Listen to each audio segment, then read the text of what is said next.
Good evening students. आज की जो हमारी क्लास है वो यूनिट 1 से है और यूनिट 1 में हम आज देखने वाले हैं बैंड थियरी। ऐसे बच्चे जो हमारी क्लास में आज ज्वाइन हुए हैं वो सब्सक्राइब करें चैनल को, और अगर आपको वीडियो पसंद आएगा तो लाइक करना ना भूलें। और भी आपके जो फ्रेंड्स हैं उनको भी बताएं। यहाँ पर जो है रेगुलर क्लासेस चल रही हैं और आपको रोज़ जो है आपके कोर्स से संबंधित वीडियोस मिलते रहेंगे, तो आपको इधर उधर घूमने की आवश्यकता नहीं पड़ेगी। आपको एक ही जगह सारे वीडियोस मिल जाएंगे। मेरी क्लास जब भी करें तो पेन लेकर के बैठें और कॉपी भी साथ में हो, जिससे आप चीज़ों को नोट भी करते रहें। अगर आप चीज़ों को नोट करते रहेंगे तो आपके लिए आने वाले दिनों में थोड़ी आसानी रहेगी। तो स्टार्ट करते हैं बैंड थियरी। बैंड थियरी हम स्टार्ट करने वाले हैं। तो सबसे पहले क्वेश्चन हमारे मन में आता है कि बैंड थियरी क्या है और इसे पढ़ क्यों रहे हैं। तो देखिए, जब भी हम 10+2 की क्लास में थे, तो हमें जब कभी भी डिफाइन करना होता था कंडक्टर, ऐसे, तो कंडक्टर के लिए हम कैसे बनाया करते थे, तो हम क्या कहते थे, हम इस तरीके के बैंड बनाते थे ऐसे, और हम दिखाते थे कि अगर कंडक्टर है तो कंडक्टर में ये बैंड क्या है, आपस में ओवरलैप किए हुए हैं, ऐसे हम बनाते थे। और हम कहते थे कि भाई क्या है, इसमें कंडक्टर में ये दोनों के दोनों बैंड जो होंगे आपस में ओवरलैप की कंडीशन में पाए जाएंगे। वहीं पर हम कहते थे कि जब अगर ये सेमी कंडक्टर है, तो सेमी कंडक्टर के केस में क्या होता था कि इन बैंड्स के बीच में क्या होते थे, ऐसे गैप होते थे। और बैंड्स को हम कैसे बनाते थे, देखिए ऐसे बैंड्स भी बनाते थे बीच में, ऐसे, देखिए इस तरीके से, ऐसे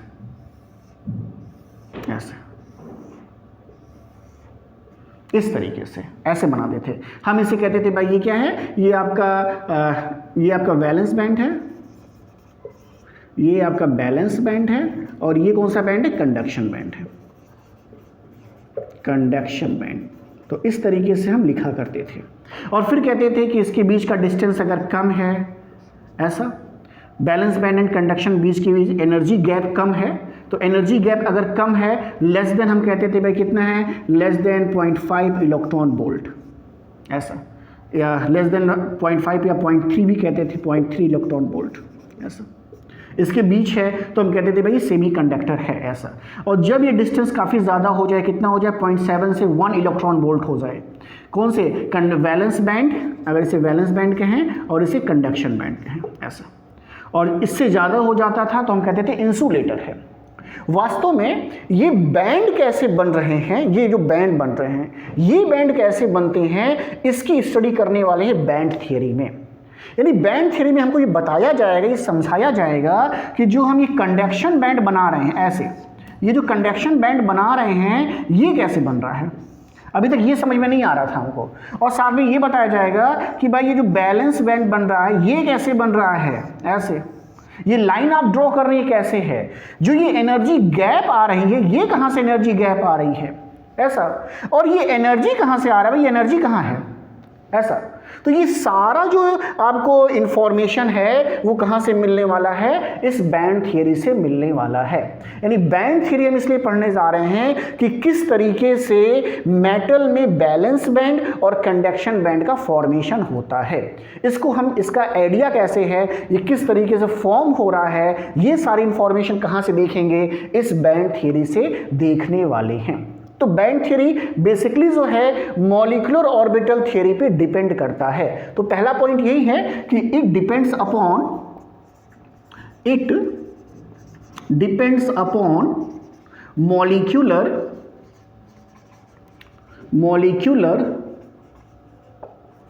ऑर्बिटल थ्योरी,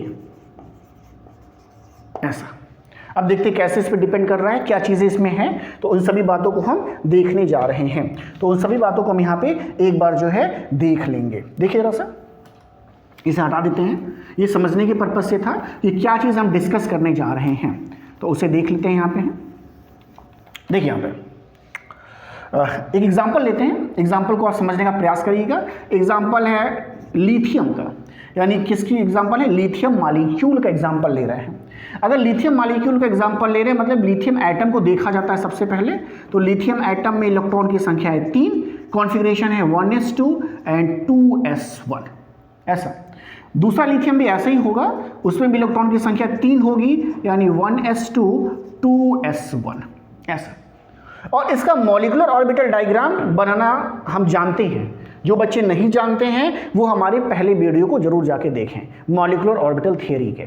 तो देखिए हम क्या करते हैं, हम 1s ऑर्बिटल का कॉम्बिनेशन बनाना जानते हैं और 2s ऑर्बिटल का कॉम्बिनेशन बनाना भी जानते हैं, लेकिन हमारा काम केवल 2s ऑर्बिटल से है, 1s ऑर्बिटल से नहीं है।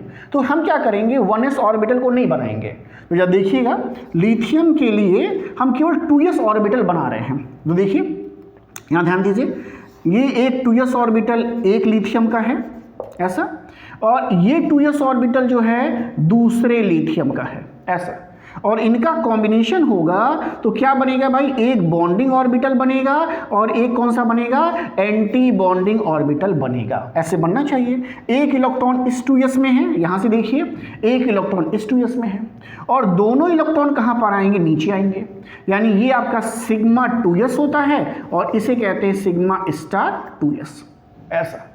लेकिन अब हम ऐसे नहीं बनाएंगे, अब थोड़ा सा हम ग्रो अप हो चुके हैं, थोड़ा सा चीज़ों को जानने लगे हैं। तो अब देखिए हम कैसे बनाएंगे, ये जो 2s इधर बनता था इसको भी एक साइड कर ले रहे हैं, देखो यहाँ कर दे रहे हैं, ये भी 2s है इस वाले लिथियम का, यानी इस लिथियम वाले इस 2s को हटा दिए ऐसे। और अब ये गोले भी नहीं बनाएंगे, अब ऑर्बिटल के लिए हम गोला बना रहे थे उसको भी हटा दे रहे हैं। तो देखिए अब क्या करने वाले हैं, अब ये गोले वोले भी नहीं बनेंगे। अब देखिए अब ये सब गोला वाला हटा ऐसा, तो अब कैसे बनेगा, देखिए ऐसे बनेगा इस तरीके से, और इलेक्ट्रॉन कैसे दिखाया जाएगा, ऐसे दिखाया जाएगा। तो अब समझ रहे हैं कि भाई देखिए ये लिथियम का क्या है, एक लिथियम का 2s है, दूसरे लिथियम का 2s है, और दोनों इलेक्ट्रॉन जो हैं ये कहां पर हैं, बॉन्डिंग मॉलिक्यूलर ऑर्बिटल में उपस्थित हैं। ये कब की बात है, जब Li2 को देखा जा रहा है। अच्छा भाई ये तो Li2 की बात है, जरा Li4 देख के देखते हैं। अगर एटम की संख्या 4 हो जाए ऐसा, तो 4 हो जाएगा तो क्या दिक्कत है भाई, 2 एटम एक साइड बनेंगे, 2 एटम एक साइड लेके चलेंगे ऐसे। लेकिन अगर हमें एक साइड ही लेना है तो Li4 की कंडीशन में देखिए कैसे बनेगा, तो Li4 की कंडीशन में देखिए ऐसे चारों को एक साथ बना दो एक साइड में। ये चारों 2s ऑर्बिटल हैं, किसके, लिथियम के। तो ये चारों हैं 2s ऑर्बिटल लिथियम के, और इलेक्ट्रॉन हर एक में कितना पाया जाएगा भाई, एक ही तो पाया जाएगा 2s ऑर्बिटल अगर लिथियम का है ऐसे। 4 एटॉमिक ऑर्बिटल हैं, तो जो नए मॉलिक्यूलर ऑर्बिटल बनेंगे उसमें से जो 2 बनेंगे वो बनेंगे आपके एंटी बॉन्डिंग, और जो 2 बनेंगे वो कैसे बनेंगे भाई, बॉन्डिंग बनेंगे। यानी ये ऑर्बिटल आपके बॉन्डिंग मॉलिक्यूलर के होंगे, और ऊपर वाले जो ऑर्बिटल होंगे उसे हम कहेंगे एंटी बॉन्डिंग मॉलिक्यूलर ऑर्बिटल, इसी नाम से तो जानेंगे। तो अब देखिए 4 इलेक्ट्रॉन हैं, तो पहला, दूसरा, तीसरा, चौथा ऐसे बन गया। ये तो कब की बात है, जब इलेक्ट्रॉन की संख्या, जब ऑर्बिटल की संख्या 4 है। अच्छा भाई अगर कोई मेटल आप कंसीडर कर रहे हैं तो उसमें 4 एटम 6 एटम थोड़ी होता है, उसमें तो नंबर ऑफ एटम्स होंगे। तो अगर नंबर ऑफ एटम्स की हम बात कर रहे हैं तो इनकी संख्या कितनी होगी, इनकी संख्या भी बहुत ज़्यादा होगी। तो अब देखिए अगर हम मानते हैं सपोज, क्या सपोज कर रहे हैं कि Li में n नंबर ऑफ एटम है ऐसे।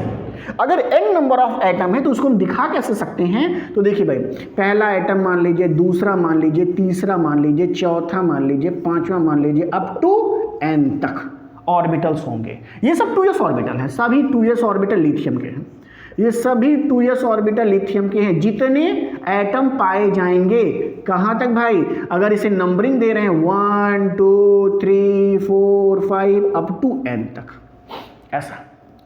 सभी लिथियम के 2s ऑर्बिटल हैं, तो सभी में इलेक्ट्रॉन की संख्या तो भाई एक ही होगी ऐसे ऐसे।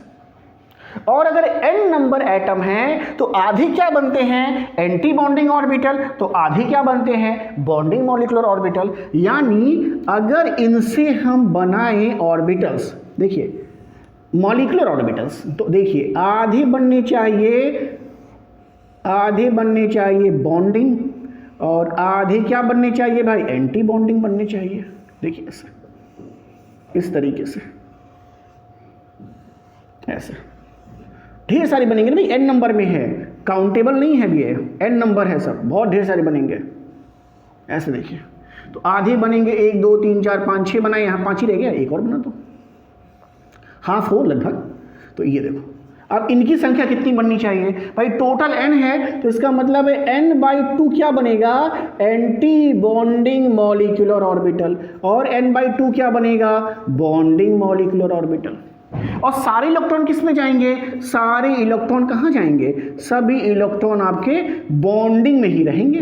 देखिए सब बॉन्डिंग में इलेक्ट्रॉन्स हैं, तो बॉन्डिंग्स में इलेक्ट्रॉन पाए जाएंगे ऐसा। ये तो हमने LIN के लिए बनाया। अब देखिए कि बैंड थियरी से कैसे कंडक्शन और वैलेंस बैंड बनते हैं।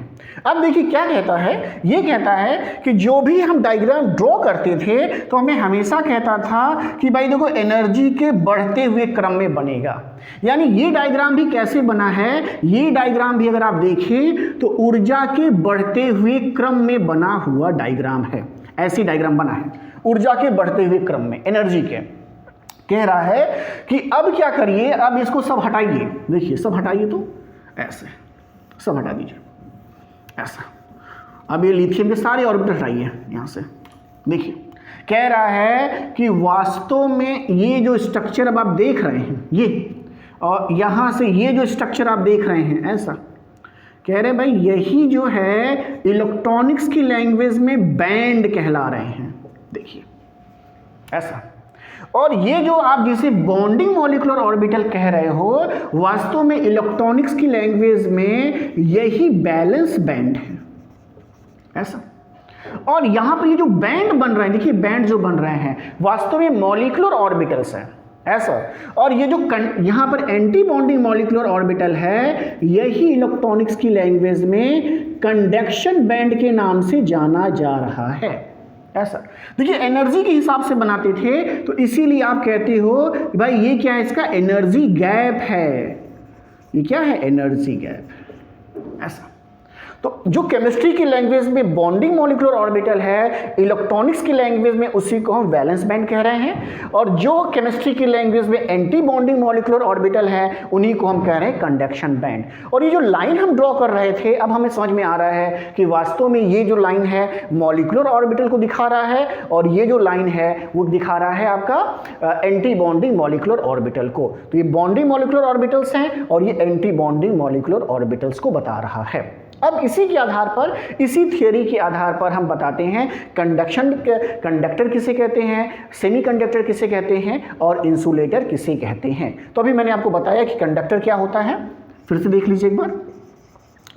अब अगर हम बात करें कंडक्टर की, तो कंडक्टर में कहता है कि भाई ये एनर्जी गैप बिल्कुल ही कम होगा या ना के बराबर होगा। यानी कहने का क्या मतलब है कि अगर कोई भी कंडक्टर है तो उस कंडक्टर में ये दोनों बैंड ओवरलैपिंग कंडीशन में पाए जाते हैं। यानी कंडक्शन बैंड अगर इसे हम लिखें, और इसे हम लिखते हैं वैलेंस बैंड ऐसा। बैंड भी बना देते हैं, ये बैंड भी बना देते हैं हम लोग हैं, और समझ भी रहे हैं बैंड क्यों बन रहे हैं ऐसे, ये बैंड है।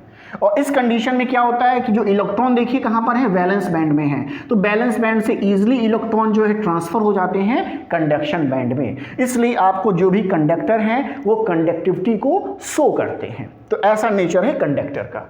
अगर सेमी कंडक्टर हम कहते हैं, अगर हम बात फिर सेमी कंडक्टर की कहते हैं, अगर हम बात सेमी कंडक्टर की कहते हैं, तो हम कहते हैं ये डिफरेंस थोड़ा सा ज़्यादा है ऐसा, डिफरेंस थोड़ा सा है इसमें, किसकी तुलना में, कंडक्टर की तुलना में ऐसा, इस तरीके से।